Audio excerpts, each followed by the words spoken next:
নমস্কাৰ বন্ধু বান্ধৱীসকল, আপোনালোক সকলোকে স্বাগতম জনাইছোঁ মোৰ অন্য এটি লং ভিডিঅ'। আজি আমাৰ ককাৰ শ্ৰাদ্ধ, আপোনালোককো দেখুৱাইছোঁ, চাই থাকিব ভিডিঅ'টো শেষলৈ। শ্ৰাদ্ধৰ আগদিনাখন আমি সকলোৱে মিলি চব্জি কাটি আছিলোঁ। এতিয়া পুৰোহিতে শ্ৰাদ্ধৰ যোগাৰ কৰিছে আৰু আপোনালোকক মই খানাবিলাক অলপ দেখুৱাই দিলোঁ কি কি বনোৱা হৈছে। এতিয়া মই পাকঘৰত মাছৰ পেটু ভাজি আছোঁ। তাত ৰান্ধনীয়ে মাংস বনাই আছে। দালি, তৰকাৰী, মুড়ি ঘণ্ট, পটল ভাজা, মাছৰ আঞ্জা, ভাত এইবিলাক চব ৰেডি হৈ গ'ল। লাষ্টত এয়া মাংস ৰেডি হৈ গ'ল।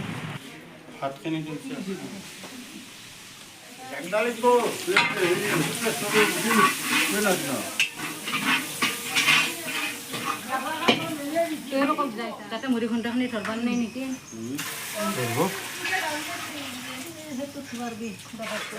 এতিয়া বৰদেউতাই শ্ৰাদ্ধত বহাৰ আগে আগে পাৰচিত্ৰ হৈ ল'লে আৰু এতিয়া পাৰচিত্ৰ হোৱাৰ পিছত শ্ৰাদ্ধত বহিলে। এতিয়া শ্ৰাদ্ধ আৰম্ভ হৈ গ'ল, শ্ৰাদ্ধ কৰি আছে।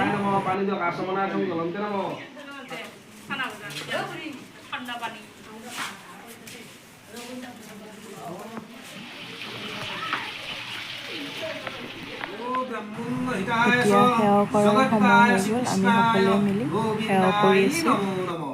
জয় শ্ৰীকৃষ্ণৰ পাদ পংকজ গৰি হৰি বল হৰি বল হৰি বল আৰু বাৰে ভাত গিলাই থকাৰ সময়ত ভাত খাই থকাসকলক অলপ ভিডিঅ' কৰি আপোনালোককো দেখুৱাই দিলোঁ। চব্জি লাগব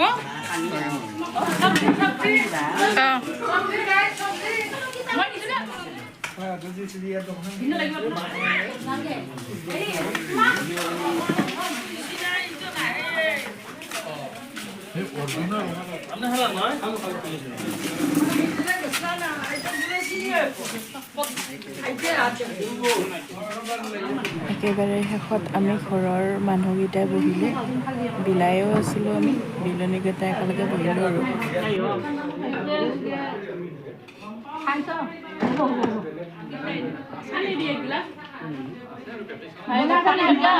যদি মোৰ ভিডিঅ'টো চাই ভাল লাগিছে তেনেহ'লে লাইক কৰিব, শ্বেয়াৰ কৰিব, ছাবস্ক্ৰাইব কৰিব, লগতে কমেণ্ট কৰি জনাব ভিডিঅ'টো চাই কেনেকুৱা পালে।